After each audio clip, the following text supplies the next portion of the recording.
Hello friends, कैसे हो आप सभी लोग। आई होप आप लोग एकदम बढ़िया स्वस्थ होंगे। आज के इस वीडियो में आप सभी लोगों को क्लास 10 सोशल साइंस मतलब सामाजिक विज्ञान के 30 महत्वपूर्ण टॉपिक को बताने वाले हैं। इस 30 महत्वपूर्ण टॉपिक को आप पढ़ लेते हैं तो आपका भी बोर्ड परीक्षा में 70 नंबर 70 में 70 लाने से कोई नहीं रोकता।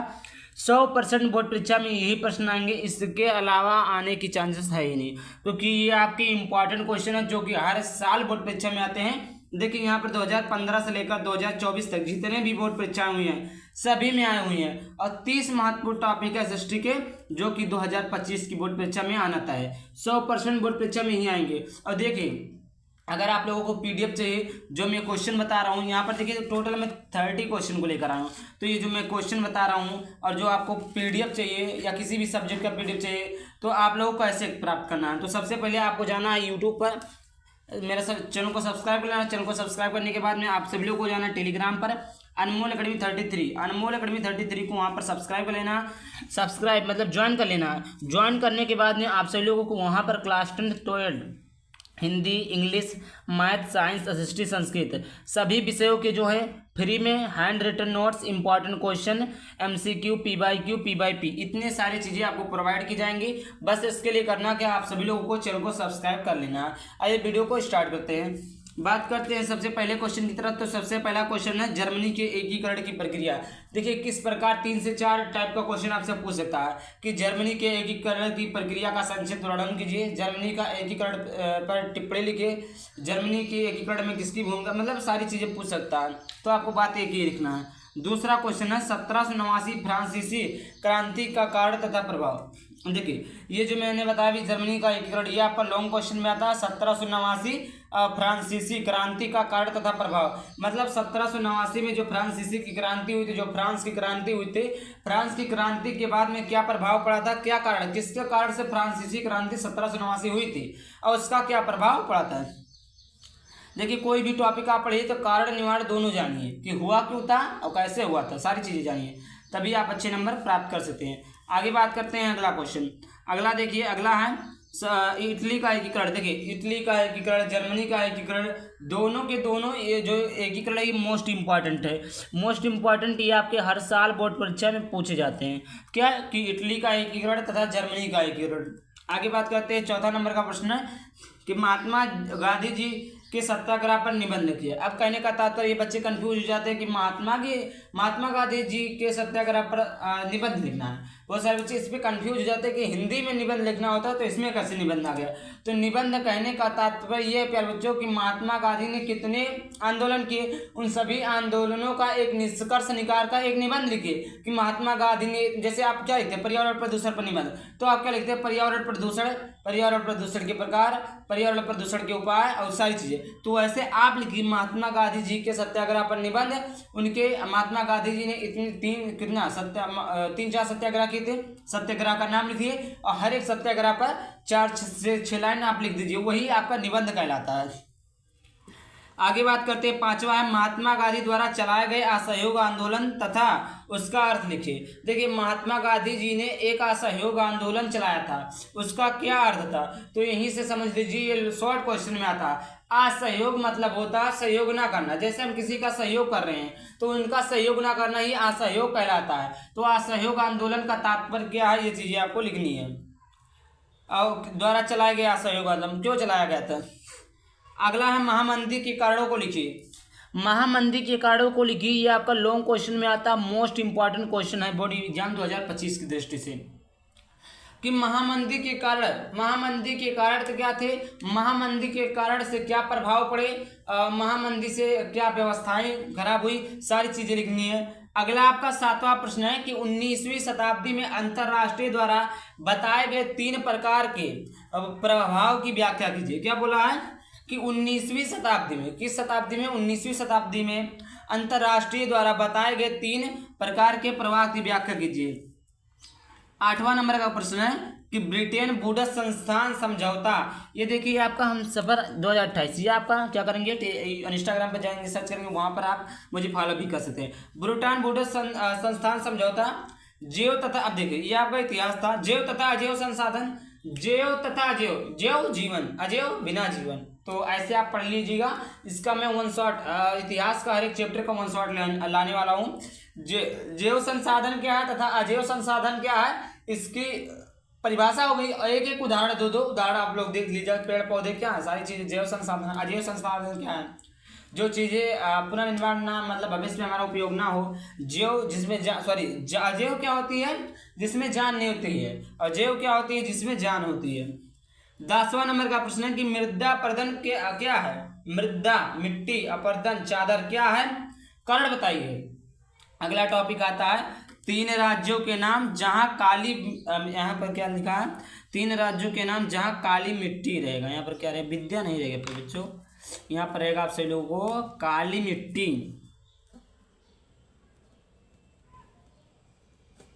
क्या रहेगा, काली मिट्टी।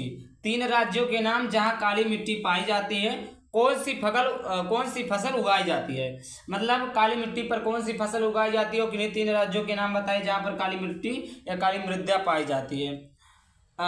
अगला प्रश्न आपका है 12वां कि जैव विविधता क्या है। जैव विविधता विभिन्न विभेद करना। जैव विविधता जीवन, तो ऐसे सारी चीजें हैं। जैव विविधता क्या है, महत्व को समझाइए, मोस्ट इंपॉर्टेंट टॉपिक है।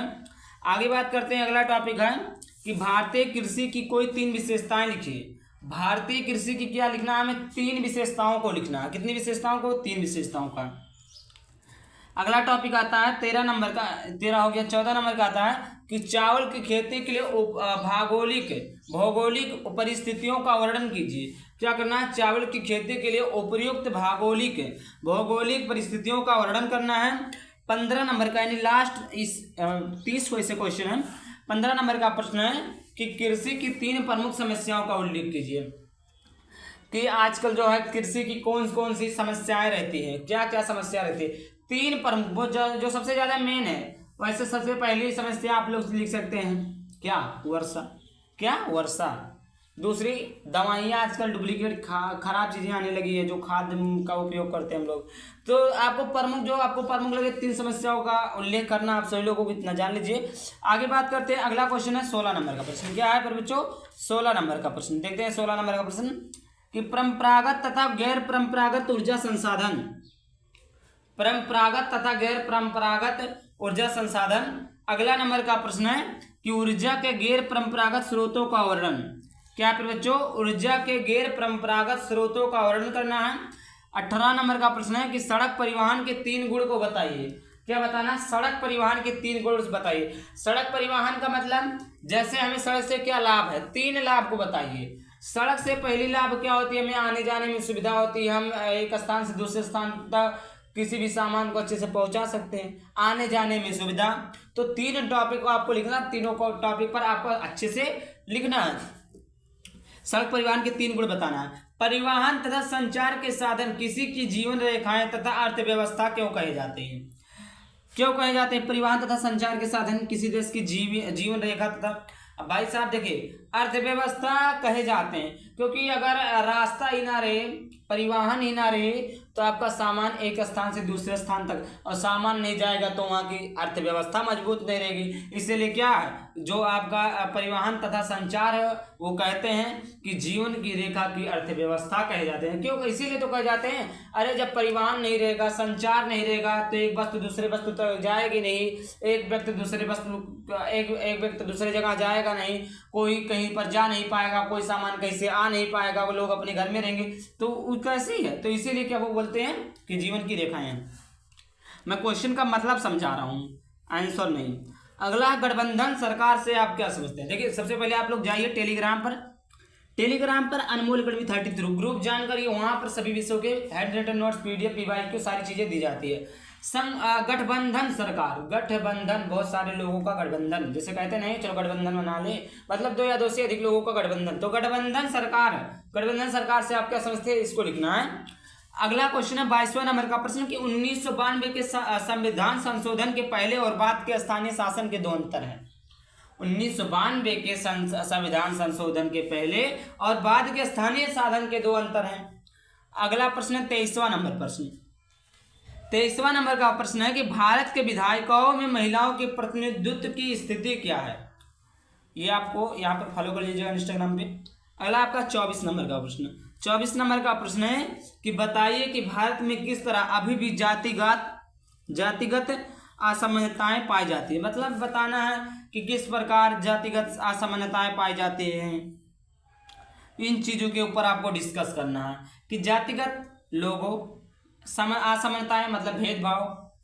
अगला क्वेश्चन है 25वां नंबर का प्रश्न कि विकास मापने का